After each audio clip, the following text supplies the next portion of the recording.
nessa noite? 5 pessoas comigo, misericórdia, Pai, me ajuda. Aumenta só um pouquinho meu microfone, por favor. Tem alguém com expectativa de ouvir Deus falar essa noite? Glória a Deus, eu quero compartilhar uma palavra que Deus tem gerado essa semana no meu coração. E eu quero te convidar de verdade a celebrar comigo a palavra de Deus, amém? Não fica apático não, cara, vibra com essa palavra, deixa ela entrar em você e ela gerar vida dentro de você, amém? O tema de hoje é segue-me.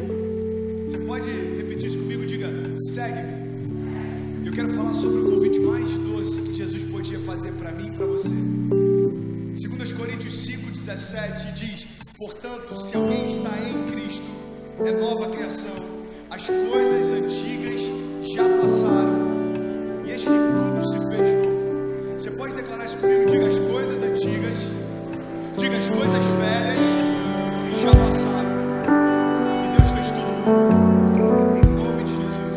Sabe, eu ouvi uma frase essa semana, e eu quero começar essa mensagem compartilhando ela com você. Ela me fez meditar demais sobre algumas coisas. Eu quero te convidar a meditar sobre ela também. Um pastor que eu admiro bastante, ele disse: discipular quem Jesus Cristo não converteu nos matará emocionalmente. Tentar discipular alguém que Jesus não converteu vai te matar emocionalmente. Porque é impossível discipular alguém que não nasceu de novo. Quantos estão entendendo isso? Você sabia que o maior cansaço que existe em todo pastor e todo líder é tentar discipular alguém que não nasceu de novo? Porque se você não nasceu de novo, existem realidades que ainda não estão disponíveis para você. Quantos estão entendendo? E ele completa essa declaração dizendo o seguinte: é a mesma coisa que tentar ensinar um peixe a voar. Sabe, eu quero falar com vocês sobre realidades dessa nova criação. Quero falar sobre nascer de novo. Quantos podem dizer que nasceram de novo? É maravilhoso que a palavra nos convida, porque o convite do Evangelho é que a gente possa se parecer com Jesus. E eu tenho visto uma geração que deseja se parecer com Ele. O único problema é que se a gente não nasceu de novo, é impossível a gente se parecer com Ele. O Evangelho é um convite para que a gente se pareça com Ele, e esse convite nos leva a um encontro, só que esse encontro precisa gerar em nós novidade de vida. E é sobre isso que eu quero falar nessa noite. Sabe, o poder ativo do Evangelho flui a partir da ressurreição. Você pode declarar isso comigo? Diga, o poder do Evangelho flui a partir da ressurreição. Acompanha comigo, cara, não perde nada daquilo que Deus quer falar ao teu coração. Filipenses 3,10, se você está com a sua Bíblia, abre ou acompanha comigo aqui no telão. Filipenses 3,10.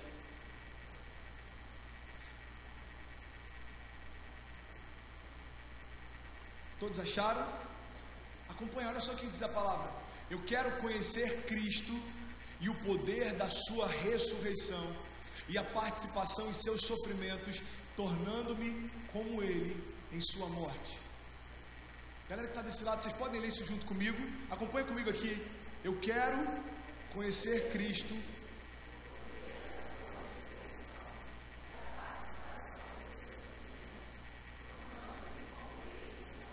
Preste atenção.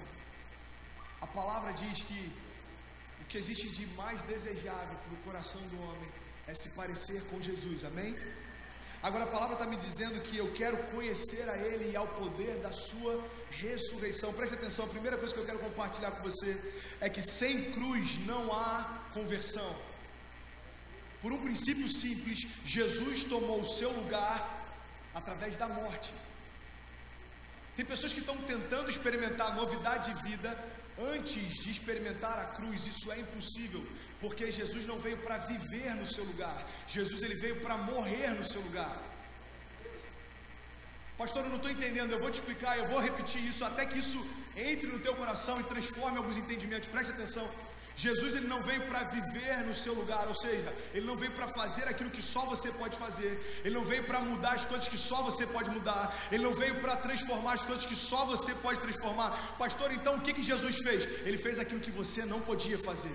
Ele venceu a morte, ele morreu no seu lugar, e aí agora ele diz assim: filho, todo o poder e autoridade que eu tenho sobre a morte, eu compartilho com você. Agora vai e faz a tua parte. Quando Jesus convida, segue-me. Preste atenção, o convite que Jesus faz, agora me segue, para nós só é real quando eu passo pela cruz, porque senão eu só estou seguindo alguém que eu nunca vou conseguir me parecer com quem ele é. Preste atenção, a história da igreja é impressionante, porque Jesus caminhava, e eu sou apaixonado em falar sobre isso. Jesus caminhava e multidões iam atrás dele. Jesus caminhava e milhares de pessoas o seguiam. Só que quando a gente lê Atos, a história da igreja não começou com multidões. A história da igreja começou com poucos, mas que entenderam que precisariam morrer para quem eram, para que então nascessem quem Deus sempre quis que eles fossem. Pastor, eu quero experimentar um novo começo. Está disponível para mim? É claro que está. Mas um novo começo só está disponível quando o velho morre. O novo começo só acontece quando as coisas velhas de fato passam. É por isso que a palavra de Deus diz, preste atenção, as coisas velhas passaram. Ei, a cruz não é um convite para melhorar quem você é. A cruz é um convite para matar tudo aquilo que você é. É por isso que é um convite tão louco da gente entender. Sabe, o próprio Jesus, ele diz: olha, aquele que quer ter parte comigo, toma então a sua cruz e me segue. Você sabe como eu e você, muitas vezes a gente encara esse convite como se ele estivesse convidando a gente para ter uma vida de sofrimento. Eu não sei como você encarou isso durante toda a tua vida, mas desde moleque, quando eu ouvi essa palavra, no meu coração a primeira coisa que vinha era rejeição. Aquele que quer vir após mim, então toma a sua cruz e segue-me. Como que eu entendi isso? Cara, se você quer viver comigo, você precisa ter sofrimento e provação. Quantos aqui já pensaram assim? Você sabia que tem muitas pessoas que rejeitam esse Jesus que a religião apresenta, porque quando entendem o que é caminhar com Jesus, entendem que é ter uma vida triste, cheia de privações e de sofrimento. O que Jesus está convidando a mim e a você, e preste atenção nisso, é carregar a tua cruz, mas a cruz para aqueles que foram salvos por Ele não representa tristeza, representa vitória. Sabe o que Jesus está te dizendo? Ei, filhão, você crê em mim? Creio, Pai. Você crê que eu tenho poder para mudar a tua história? Creio, Pai. Então agora você é uma nova criatura, mas preste atenção. Para que todos possam ver o que eu fiz na tua vida, carrega a tua cruz e me segue. Pai, para que eu vou carregar a minha cruz? Isso é um martírio? Não, filho. É porque a cruz, para aqueles que não acreditam nela, é motivo de juízo, mas para aqueles que creem nela, é motivo de redenção. A cruz é o símbolo da minha vitória. Não há tristeza na cruz, pelo contrário, foi ela que me trouxe vida. Não há tristeza na cruz, pelo contrário, foi ela que me colocou de pé. Não há tristeza na cruz, porque ela já está vazia. A palavra diz que ele morreu naquela cruz, mas ele ressuscitou. Aquela cruz já está vazia. Agora, a minha pergunta é: a sua cruz já foi esvaziada? Tem pessoas que estão entendendo que caminhar com Deus é se martirizar. Preste atenção, o Evangelho não convida para que as pessoas tenham pena de você. Pelo contrário, o convite do Evangelho é para que brilhe a luz de vocês, para que todos vejam a bondade de Deus. As pessoas vão olhar para você, vão ver a tua cruz vazia e vão falar: cara, onde é que está o André? Você não sabe? André morreu com Cristo, mas ele ressuscitou com ele. Agora ele está glorificado com ele. É esse tipo de caminhada que a fé está me convidando e convidando você também. Tem pessoas que passaram por momentos de privação e entenderam que precisam continuar na cruz. Preste atenção. A cruz, ela tem um propósito. Você pode declarar comigo? Diga: a cruz tem um propósito de me matar. Pastor, eu aceitei um convite que Jesus me fez e eu fui até a cruz com ele. O que eu faço agora? Morre nessa cruz. Deixa tudo que você era nessa cruz. Deixa o teu pecado nessa cruz. Deixa as tuas memórias nessa cruz. Deixa a condenação nessa cruz. Deixa tudo aquilo que você faz e você se envergonha de ter feito nessa cruz. Deixa tudo aquilo que as pessoas falam a respeito de quem você é nessa cruz. Você não vai dar certo. Você não vai chegar a lugar nenhum. Você é um derrotado. Tudo que você faz dá errado. Deixa tudo isso, todo esse lixo. Coloca naquela cruz. Agora entende o seguinte: depois que você morre nela, você ressuscita e coisas novas em Deus vão ser geradas. Cara, eu vi uma imagem hoje e Deus falou algo muito interessante comigo, eu quero compartilhar com vocês.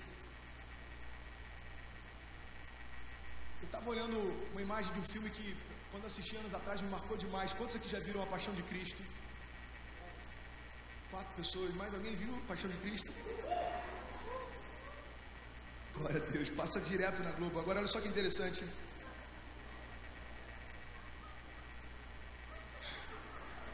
Entendi, gente. Que bom que você riu. Eu estava vendo uma foto de Cristo crucificado nesse filme A Paixão de Cristo. Preste atenção, por favor, isso pode ser libertador para hoje. Algo tão simples, cara, tão bom quando Deus fala com a gente de forma simples. Às vezes a gente está esperando Ele falar de uma forma tão complexa e Ele está falando e a gente não entende. Deus, eu não estou entendendo, é porque você está esperando algo muito grande. Eu estou me revelando para você em coisas simples. Olha que coisa simples, mas poderosa. Eu estou vendo aquela foto que representa Jesus crucificado. Amém? Todos conseguem imaginar essa imagem? E nessa foto está lá a imagem de Jesus crucificado. E Ele já estava morto, Ele já tinha se entregue. Ele já tinha declarado: está consumado. E Ele já estava morto. Você pode declarar isso? Diga: Jesus já estava morto. Agora, não sei se você já parou para reparar, não sei se você já prestou atenção nisso, mas Jesus não ressuscitou na cruz. Jesus não ressuscitou na cruz. Jesus não recebeu um Espírito de Deus enquanto estava ali, e Ele ressuscitou enquanto ainda estava crucificado. Sabe o que Deus falou comigo? Filho, o meu filho foi retirado daquela cruz morto. Pastor, o que você quer dizer com isso? Eu quero dizer que aquilo que você era precisa de fato morrer naquela cruz, porque depois que você passa por esse processo, aí então vai nascer o novo de Deus. Jesus saiu daquela cruz morto, pessoas carregaram o corpo dele morto, pessoas sepultaram ele morto. Agora, ao terceiro dia, você pode dizer isso comigo? Diga: ao terceiro dia. Diga: o meu rei ressuscitou. Sabe o que eu tenho visto? Pessoas que estão tentando agonizar na cruz e falando: Deus, eu não preciso morrer. Tem qualidades em mim que eu gosto, tem coisas que eu fazia que eu quero manter. Deus, tem coisas que eu fazia que eu quero continuar. Não precisa me matar, apenas traz sobre mim um pequeno processo e me tira daqui, Pai, porque eu quero continuar fazendo o que eu fazia antes. Quantos estão entendendo? Pastor, ninguém deseja fazer o que fazia antes. Então por que a gente faz? É porque a gente ainda não entendeu que a cruz não é para melhorar quem a gente é. A cruz é para anular, é para cancelar tudo aquilo que a gente é. Ei, você quer experimentar os melhores dias da sua vida? Eles estão te esperando depois da cruz. Declara isso comigo, diga: os melhores dias da minha vida estão me esperando depois da cruz. Gálatas 6,14 diz: quanto a mim, que eu jamais me glorie, a não ser na cruz do nosso Senhor Jesus Cristo, por meio da qual, diga, por meio da qual o mundo foi crucificado para mim, e eu fui crucificado para o mundo. Se existem pessoas procurando o André antes da cruz, não vão encontrar, porque aquele André morreu nela. Se existem pessoas que estão procurando quem você era antes da cruz, não vão encontrar, porque esse alguém já morreu. Agora, se eles quiserem experimentar o novo de Deus, está disponível em você. Você quer ver novidade de vida? Está disponível em você. Amanhã eu estou aqui batizando minha mãe. Algumas pessoas que vieram à frente em Cabo Frio são pessoas da minha família, que me viram crescer e conheceram o André antes da cruz. Mas agora eu tenho autoridade em Cristo para apresentar o que Deus fez em mim depois dela. O André de hoje é o André que ressuscitou com Cristo. O antigo não existe mais. Você quer procurar vestígios do André antigo? Você pode achar até fotos, nada além disso. Agora, pastor, você quer falar sobre isso hoje? A mensagem é tão pesada? Não, cara, eu quero falar sobre projetos e sonhos de Deus para você. Mas você precisa entender que eles só são reais quando aquilo que não é de Deus morreu. Quantos estão entendendo isso? Amém. Colossenses 1,13 diz: pois Ele nos resgatou do domínio das trevas e Ele nos transportou para o reino do Filho do seu amor. Sabe, uma outra coisa que eu quero compartilhar com você é que a cruz significa mudança de natureza, não de estilo de vida. Eu vou falar de novo para que isso arda no teu coração. A cruz traz para nós mudança de natureza, não de estilo de vida. Sabe, a gente tem tanta propriedade para bater nos religiosos, a gente tem tanta propriedade para falar das pessoas que são tradicionais nas igrejas, mas o problema não está em ser tradicional ou ser novo, não está em se vestir com terno e gravata ou usar uma blusa de caveira sem se escandalizar. A questão não é essa. A grande questão é se Cristo realmente mudou quem eu sou ou só mudou o meu estilo de vida. Porque deixar de falar palavrão e começar a caminhar com pessoas diferentes não significa que você experimentou o novo nascimento. Significa que você está com um ciclo social diferente, é só isso. É por isso que eu quero voltar àquela citação que eu ouvi essa semana e tem ardido no meu coração. Se você tentar discipular alguém que não foi convertido por Cristo, você vai se cansar emocionalmente. Ei, preste atenção, você pode declarar isso comigo? Diga: Jesus não quer mudar o meu estilo de vida. Diga: Ele quer mudar a minha natureza. Olha só que coisa incrível. Atos 2 fala sobre o Espírito Santo vindo sobre a igreja.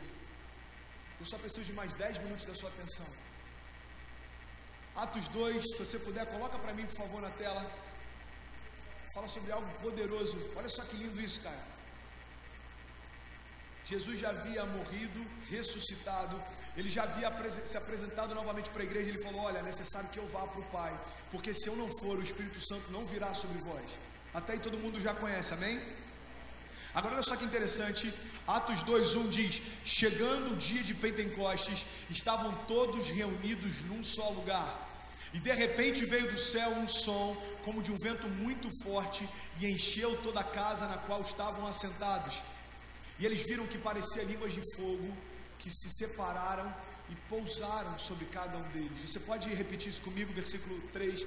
Diga: e o Espírito Santo veio sobre eles e pousou sobre cada um deles. Eu estava lendo essa passagem essa semana e algo que me chamou a atenção é que em Atos 2 a Bíblia diz que o Espírito Santo pousou sobre eles. Você pode dizer isso mais uma vez para fixar no teu coração? Diga: o Espírito Santo pousou sobre eles. Não veio apenas, mas pousou sobre eles. Pastor, o que você quer dizer com isso? É muito simples. Antes da vinda de Jesus, quando alguém recebia o Espírito Santo, era algo pontual e era algo temporário. As pessoas recebiam o Espírito Santo para fazer algo específico. Agora, a Bíblia diz que quando Jesus foi batizado, preste atenção aos detalhes. A Bíblia diz que quando Jesus foi batizado, ele chega até João Batista e João Batista fala: Senhor, eu não sou digno sequer de desatar as sandálias dos seus pés, quem dirá batizar o Filho de Deus? Eu estou parafraseando.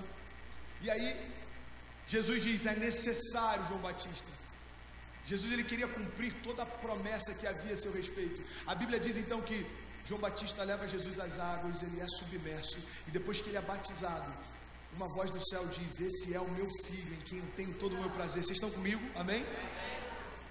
E a Bíblia diz que veio então sobre ele a unção do Espírito Santo, no formato de pomba, e ela pousou sobre Jesus. Você pode declarar isso? Diga: o Espírito Santo pousou sobre Jesus. Sabe qual é a diferença daquilo que Deus começou a fazer em Jesus e começou a fazer na igreja? É que agora o Espírito não vem para você fazer coisas, agora o Espírito pousou para você ser diferente. Estavam todos reunidos num só lugar, e veio sobre eles como um vento impetuoso. O Espírito Santo desceu como línguas de fogo e repartiu sobre cada um deles. Todos foram cheios do Espírito Santo, só que muito mais do que apenas ser cheios, o Espírito pousou sobre eles. Começa então a história da igreja, e é aí que eu quero falar, e eu quero começar a pregar nessa noite sobre isso, amém? Vocês estão comigo, gente? Sim ou não? Glória a Deus, 5 pessoas comigo. Olha só que interessante. Não sei se você já reparou, mas tem muita gente que está assistindo Deus fazer. Eu já falei sobre isso alguns meses atrás. Deus não te convidou para ser um espectador do agir dele. Deus convidou para que você seja um agente dele. Deus convidou para que você seja parte ativa do que ele está fazendo na terra. Quantos creem assim? Agora olha só que interessante. A palavra fala a respeito de um homem chamado Zaqueu. Zaqueu, a Bíblia diz que ele era muito pequeno. E quando Jesus estava entrando na cidade dele, ele queria ver Jesus. Ele era tão pequeno que ele não conseguia enxergar além da multidão. E a palavra diz que Zaqueu então ele subiu numa árvore, e Jesus estava passando e falou: Zaqueu, eu quero jantar na tua casa hoje. Olha só que interessante, cara, acompanha comigo. Zaqueu, ele era um espectador, gente, sim ou não? Talvez Zaqueu estava para Cristo como alguns de nós estamos hoje. A gente até quer ver Jesus, mas a gente está de longe, apenas vendo ele passar e fazer coisas na vida de outros. Eu creio que todos os lugares que Jesus passava, milagres sobrenaturais se manifestavam. Eu creio que quando ele passava, só a presença dele, a unção dele já libertava pessoas. Eu creio, de verdade, cativos sendo libertos só por ele passar por ali. Eu creio que pessoas eram curadas só por ele passar. Então eu consigo imaginar, ok? A Bíblia não me diz isso, mas eu consigo imaginar Zaqueu no alto de uma árvore, olhando para Jesus passar e ele vendo o agir de Deus através da vida de Jesus. Agora, Jesus chega para ele e não o conhecia naturalmente, mas Jesus o chama pelo nome. Ele diz: Zaqueu, desce, porque eu quero jantar na tua casa hoje. Sabe o que a palavra me ensina? Eu nunca vi Deus convidando pessoas para serem espectadores, mas eu vi durante toda a caminhada dele, Jesus convidando espectadores para agora serem discípulos. Jesus nunca vai chamar para você que está envolvido e falar: filho, agora fica só vendo o que eu vou fazer. Não, Jesus está chamando alguém, ó. Se for, ele pode atender, filhão. Se for cobrar também, Jesus nunca chamou alguém que estava envolvido para sentar e apenas assistir o que ele estava fazendo, mas durante todo o tempo o que Jesus chamava eram espectadores para agora serem agentes do seu reino. Jesus, ele está caminhando e tem homens pescando, ele fala: ei, você quer ser pescador de homens? Então me segue, larga tudo que você tem. Aí ele passa por um cobrador de impostos, ele fala: você quer experimentar coisas que você nunca imaginou? Então larga tudo e me segue. Pessoas que eram espectadores do seu agir agora passaram a ser agentes do seu reino. Pessoas que só viam Deus fazendo, agora Deus fazia através delas. Pessoas que só ouviam falar o que Jesus podia fazer, agora eles eram o centro da revolução da igreja de Cristo na terra. Ei, Jesus morreu, ressuscitou e voltou para o Pai. O que ele está dizendo para a igreja é o seguinte: agora eu não vou fazer mais nada fisicamente, mas eu continuo fazendo através de você, e através de você, e através de você. Quantos estão entendendo isso? Digam glória a Deus. Pastor, eu não quero ficar assistindo o mover de Deus, eu quero fazer parte disso. O que eu preciso? É só você dizer sim para esse convite simples. Segue. Olha só que coisa linda. Eu quero compartilhar com vocês, a gente já está quase finalizando, sobre um cara que teve uma experiência surreal com Jesus, e ele se chama Pedro. Eu fico impressionado porque Pedro, ele é intenso em tudo que ele faz. E Pedro recebeu de Jesus 2 vezes esse convite: vinde após mim. Você sabia que as primeiras palavras que Pedro ouviu de Jesus foram: vinde após mim? E você sabia que as últimas palavras que Pedro ouviu de Jesus também foram: vinde após mim? Olha só que interessante. Você que pode, abre a sua Bíblia comigo, por favor, no livro de Marcos, capítulo 1.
De continuar seguindo os passos dele. O convite que Jesus nos faz diz respeito à constância, constantemente seguindo o Mestre para onde ele for. Se você estiver atrás atrás dele, você vai ver os melhores dias da sua vida. Olha o que Pedro experimentou. Marcos 1,16 diz: andando à beira do mar da Galileia, Jesus viu então Simão e o seu irmão André lançando a rede ao mar, pois eram pescadores.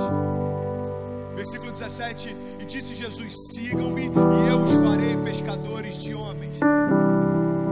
Marcos 1,18 diz: no mesmo instante, você pode repetir isso comigo, diga: no mesmo instante. Diga: no mesmo instante, eles deixaram as suas redes e o seguiram. Cara, o chamado que Jesus tem para nós não é algo que a gente pode pedir para ele esperar um pouco. Sabe por quê? Porque algumas vezes passa. Jesus não ficou naquele lago esperando aqueles que diriam sim para o convite. Ele simplesmente passou, convidou, e aqueles que entenderam o seguiram. 2 dias depois, se alguém chegasse no mesmo lugar e falasse: cara, aquele convite que ele fez há 2 dias atrás, eu quero aceitar, ele está aqui ainda. Não, Jesus já passou, já foi. Agora, sabe qual é a boa notícia? Nos dias de hoje, quantas vezes você desejar dizer sim para esse convite, são a quantidade de vezes que ele está de braços abertos para te receber. Jesus, eu quero mudar minha história hoje, ele está de braços abertos para te receber. Jesus, eu quero me lançar nos teus sonhos hoje, ele está de braços abertos para te receber. Olha só, acompanha comigo. Marcos 1 fala sobre Jesus chegando para Pedro e convidando ele para ser pescador de homens. Agora abre sua Bíblia em João 21. A gente já está finalizando, a galera do louvor pode subir. João 21, versículo 20.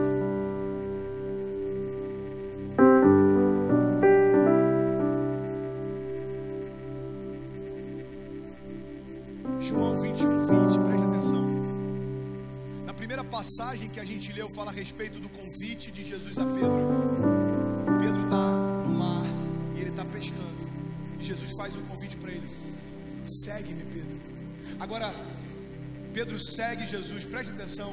Pedro segue Jesus, Pedro caminha com Jesus, Pedro vê milagres através de Jesus, Pedro ama Jesus, caminha com ele 3 anos e meio. Pedro nega Jesus, Pedro se arrepende, e sabe o que ele faz? Ele volta a fazer o que ele fazia antes de conhecer Jesus. Quando Jesus aparece para ele novamente, ele estava no mesmo mar, no mesmo lago, e ele estava fazendo a mesma coisa. Sabe o que me impressiona? Você pode abrir mão de tudo que Deus te deu, você pode voltar a fazer tudo que você fazia antes do encontro com ele. O convite dele continua sendo o mesmo: segue-me. Se Jesus fosse como eu e você, cara, na boa, em primeiro lugar, nem teria retornado para Pedro, porque Pedro negou ele. Talvez se a gente tivesse retornado, o convite não seria o mesmo. Mas Jesus chega para o mesmo homem, está no mesmo lugar, fazendo a mesma coisa, e como se ele nunca tivesse convidado, ele faz esse convite novamente. Acompanha comigo, João 21, versículo 20 diz: Pedro então voltou-se e ele viu que o discípulo a quem Jesus amava o seguia. Está lá Jesus conversando com Pedro. Pedro então olha para João, e olha só que interessante, pode passar versículo 21. E quando Pedro viu, perguntou para Jesus: Senhor, e quanto a ele? Sabe o que é interessante? Jesus quer fazer coisas na nossa vida e às vezes a gente está preocupado no que ele está fazendo na vida do outro. Jesus acabou de aparecer para Pedro, quer chamá-lo de novo para apacentar as ovelhas, e Pedro está preocupado com João. Pedro está falando: Senhor, mas quanto a ele? Olha só a resposta que Jesus dá. Jesus então respondeu: se eu quiser que ele permaneça vivo, Pedro, até o dia que ele volte, o que importa? Agora, quanto a você, siga. O que Jesus está dizendo para Pedro é: Pedro, não importa o que eu tenho para a vida de João, não importa o que eu tenho para a vida de Mateus, não importa o que eu tenho para a vida de Lucas, de Bernardo, de Caio, não importa o que eu tenho para a vida de Késia. Pedro, eu estou falando com você. Você deseja me seguir, Pedro? Então abre mão das redes, esquece tudo que você construiu e segue-me. Eu sei que tem pessoas aqui que durante muito tempo deixaram de experimentar coisas em Deus porque se preocuparam demais com quem está ao lado. Jesus vem falar com você nessa noite: filho, o que te importa, o que eu quero fazer com teu irmão?